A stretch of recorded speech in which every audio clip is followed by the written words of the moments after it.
ನಾನು ಮಾಟಿಲುದ ಶಾಲೆಯಲ್ಲಿ 10ನೇ ತರಗತಿಯಲ್ಲಿ ಓದುತ್ತಿದ್ದೇನೆ. ಇಂದು ದುರ್ಯೋಧನನಿಗೆ ಇಟ್ಟ ವಚನದಂತೆ ಪಾಂಡವರ ಶಿರಗಳನ್ನು ಕಡಿದು ತಂದೆ ಎಂಬ ಖುಷಿಯಲ್ಲಿದ್ದ ಅಶ್ವತ್ಥಾಮನು ಅದು ಉಪಪಾಪದವರ ಶಿರಗಳು ಎಂದು ಗೊತ್ತಾಗಿದ ತಕ್ಷಣ ಪಶ್ಚಾತ್ತಾಪ ಪಡುವ ಈ ಸಂಚಿಕೆಯನ್ನು ನಾನು ಈ ಮುಂದೆ ನಿಮಗೆ ತೋರಿಸುತ್ತಿದ್ದೇನೆ.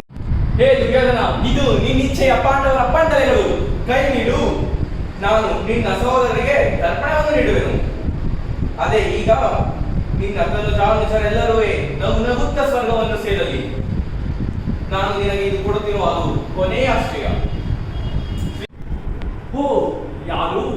ಓ ಗುರುಪುತ್ರ ಅಶ್ವತ್ಥಾಮ. ನೋವು ಎಲ್ಲಿ ನನ್ನ ಜನ್ಮ ವೈರಿಗಳ ತಲೆಗಳು? ನಿಂತಗಳು. ಇಲ್ಲ ಇಲ್ಲ, ಇವು ನಕುಲ ಸಹದೇವರ ಶಿರಗಳಲ್ಲ. ಇಲ್ಲ ಇಲ್ಲ, ಇವು ಅರ್ಜುನ ಧರ್ಮನ ಶಿರಗಳೂ ಅಲ್ಲ. ಇದಂತೂ ಭೀಮನ ಅಲ್ಲವೇ ಅಲ್ಲ. ಅಯ್ಯೋ, ಯಾರದಿದು? ಅಯ್ಯೋ ಅಶ್ವತ್ಥಾಮ, ಎಂತ ಕೆಲಸ ಮಾಡಿಬಿಟ್ಟೆ ನೀನು.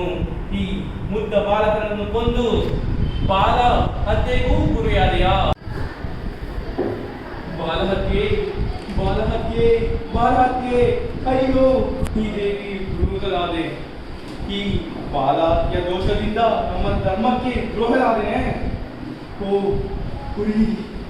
ಉರಿ ಮೈಯೆಲ್ಲ ಉರಿ.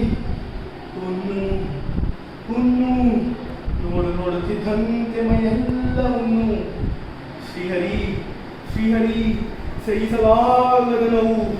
ಶ್ರೀಹರಿ, ನಿನ್ನ ಸಂಕಲ್ಪವನ್ನು ಮೀರಿ ಮಹಾಪರಾಧ ಮಾಡಿದೆ. ಇದಕ್ಕೆ ಪರಿಹಾರವೇನು? ಏನು ಪರಿಹಾರ?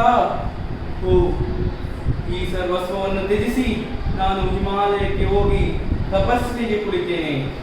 ಇವೆಲ್ಲ ಶ್ರೀಹರಿ ನಿನ್ನ ಲೀಲೆ. Thank you.